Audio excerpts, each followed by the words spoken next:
जादुई चंद्रहार।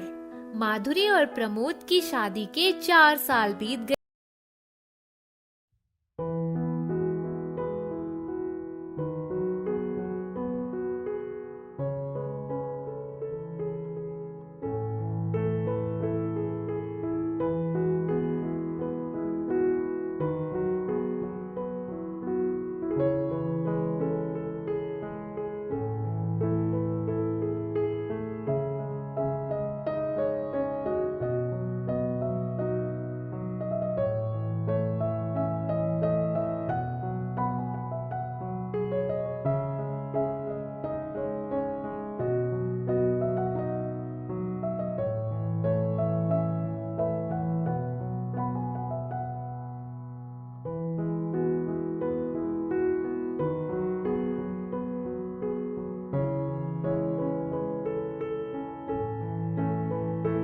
रखा है। आज तक उसने एक भी फरमाइश नहीं की सिवाय एक चंद्रहार के।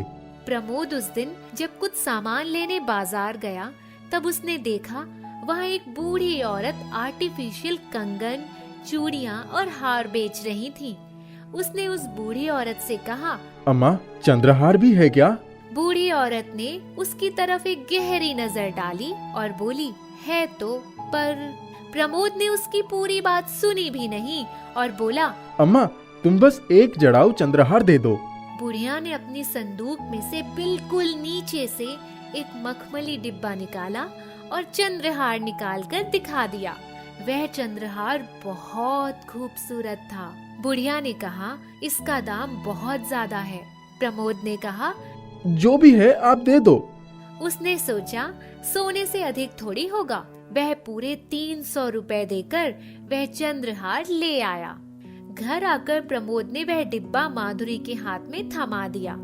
उस चंद्रहार को देखते ही उसका चेहरा खिल गया। उसने कहा, तुम्हारे पास इतने पैसे कहाँ से आए? अरे, तुम पहन कर तो देखो। माधुरी ने चंद्रहार पहन लिया और बोली, तुम्हें याद था कि मैंने तुमसे चंद्रहार मांगा था? प्रमोद ने कहा, पत्नी की पहली और आखिरी फरमाइश कैसे भूल सकता हूँ? उसके बाद तो तुमने कुछ मांगा ही नहीं। माधुरी ने कहा, मैं कल अपने मायके जाऊंगी। मेरी सहेली नीलम ने कहा था, जब शादी में चंद्रहार नहीं आया तो बाद में कौन देता है? मुझे उसको ये चंद्रहार दिखाना है। प्रमोद ने कहा, ठीक है, चली जाना। दूसरे दिन वह सारा काम निपटाकर अपने मायके चली गई। जब उसकी सहेलियों को पता चला कि माधुरी आई है तो सब उससे मिलने आ गई। माधुरी उन्हें बिठाकर बोली, मैं अभी आती हूँ। उसने जैसे ही अपनी अटैची खोली, उसके आश्चर्य की सीमा न रही, क्योंकि अटैची में करीब 8 मखमली डिब्बे रखे थे। उसने सारे डिब्बे खोले और देखा सब में वैसा ही जड़ाऊ चंद्रहार रखा है। वह बिना पलक झपकाए कुछ देर तक बैठी रही। तभी नीलम ने आवाज लगाई, कहाँ चली गई माधुरी? उसने फटाफट अटैची बंद कर दी और एक चंद्रहार लेकर सहेलियों को दिखाने पहुंच गई। सबने हाथ में लेकर उसका चंद्रहार देखा और खूब प्रशंसा की। शाम को जब माधुरी घर आई तो उसने प्रमोद को सारे चंद्रहार दिखाए। प्रमोद तो खुद स्तब्ध रह गया, क्योंकि उसने तो आर्टिफिशियल चंद्रहार खरीदे थे, पर ये तो सब शुद्ध सोने के जड़ाऊ चंद्रहार थे। दूसरे दिन प्रमोद ने छुट्टी ले ली और बाजार जाकर उस बुढ़िया को ढूंढने लगा, पर कोई उसके बारे में जानता ही नहीं था। प्रमोद एक चंद्रहार लेकर सुनार के पास गया। उसको दिखाया तो वह बहुत कीमती था। प्रमोद ने माधुरी से कहा, ये तो आश्चर्य की बात है माधुरी। माधुरी ने कहा, चलो सारे चंद्रहार सुनार के पास बेचकर पैसे लेते हैं, एक रख लेती हूँ। उन्होंने सारे चंद्रहार बेच दिए। उनके पास बहुत पैसे आ गए। 3-4 दिन बाद जब माधुरी ने अटैची खोली तो वह आश्चर्य से चीख पड़ी, प्रमोद जल्दी देखो। प्रमोद ने देखा, इस बार फिर वैसे ही चंद्रहार मखमली डिब्बे में रखे हुए थे। प्रमोद ने कहा, जरूर ये चंद्रहार जादुई है। उसने कहा, जब ईश्वर देता है तो छप्पर फाड़ के देता है।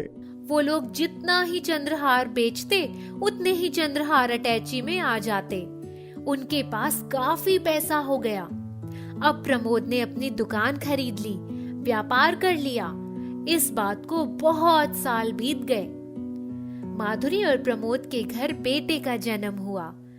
तब उसने मुन्ने के काम के लिए एक काम वाली भी कुछ ही दिनों पहले रखी थी। उस समय घर में बहुत लोगों का आना जाना था। माधुरी ने गले से चंद्रहार निकालकर अलमारी में रख दिया। परमा उनकी नई काम वाली थी, तो ताक लगाए बैठी रहती थी। उसने माधुरी के इधर उधर होते ही अलमारी खोलकर चंद्रहार निकाल लिया, लेकिन घर के बाहर निकलते ही चंद्रहार का डिब्बा उसके हाथ से छूटकर गिर गया और तभी माधुरी आ गई। माधुरी को देखते ही सब कपाई, लेकिन माधुरी ने उसे धर दबोचा। परमा ने कहा, तुमको जो करना है करो, सिर्फ ये बता दो कि क्या इस डिब्बे में करंट है। ये कैसे मेरे हाथ में करंट लगने से गिरा? मैं वही सोचकर अब तक हैरान हूँ। माधुरी कुछ भी नहीं बोली। उसको भी आश्चर्य हुआ, पर उसको तुरंत घर से निकाल दिया। प्रमोद ने माधुरी के साथ जाकर मंदिर के बाहर भंडारा करवाया।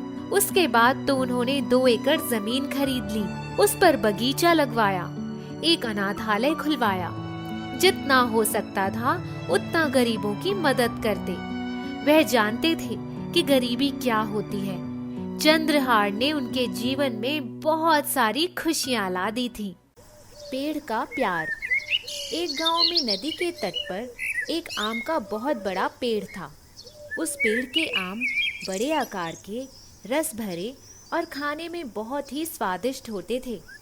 उस पेड़ की सबसे बड़ी विशेषता यह थी कि उसे बच्चों से बहुत प्यार था। जब भी वह बच्चों को अपने आसपास आते हुए देखता तो बहुत खुश हो जाता था।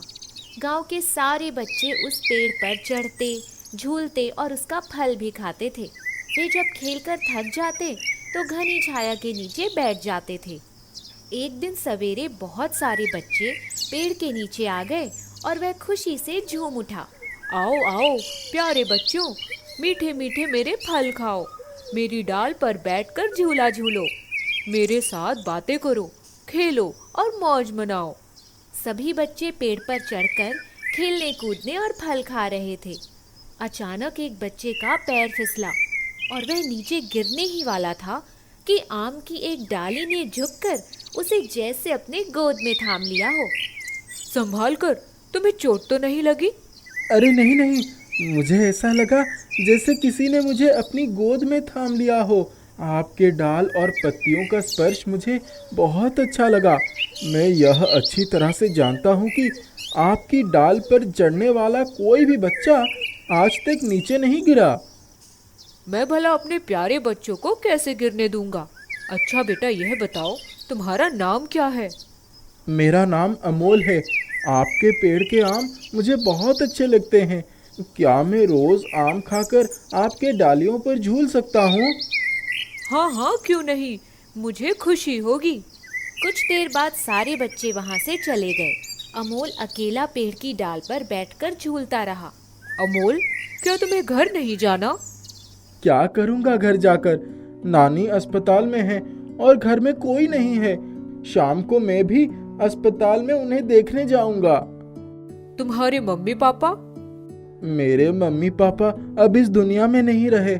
एक बार गांव में बाढ़ आई, वे दोनों मुझे बचाने के लिए गए और डूब गए। मैं एक मोटी लकड़ी पर बैठकर बच गया। मेरी नानी ने मुझे पाल लिया। अब वो बेचारी भी बीमार हो गई हैं। अमोल, तुम चिंता मत करो, वह ठीक हो जाएगी। अब यह बताओ, क्या तुमने खाना खाया? हाँ, खिचड़ी बनाई थी, थोड़ी सी खा ली। फीकी लग रही थी, इसीलिए ज्यादा नहीं खा पाया। भूख लगी थी, लेकिन आपके रसीले आम से मन और पेट दोनों भर गया। जाते समय कुछ आम अपने साथ ले जाना। अस्पताल में अपनी नानी को भी खिला देना। हाँ, अब बैठो मेरी छोटी डाली पर और खूब मजे से झूलो। मेरे पत्ते की पिपहरी बनाकर बजाओ, बहुत मजा आएगा। अमोल छोटी डाली पर सवार हो गया और वह अपने आप उसे झुलाने लगी। उसने आम की पत्ती तोड़ी और उसे गोल गोल करके एक कांटा फंसाकर पिपहरी बनाकर बजाने लगा। वह बहुत खुश हो गया। कुछ देर के बाद अनमोल को नींद आ गई और वह डाली से लिपटकर सो गया। डाली उसे झूला झुला रही थी। शाम हो गई। अमोल, उठो, आंखें खोलो, तुम्हें अस्पताल भी जाना है, नानी को आम खिलाना है। अरे हाँ पेड़ जी, आपने झूला झुलाकर सुला ही दिया। हाँ, सही कह रहे हो, मैंने पके आम गिराए हैं, इन्हें उठा लो और जल्दी से अस्पताल चले जाओ। अरे वाह, आपने मेरा काम आसान कर दिया। आम ही आम सरे आम कर दिया।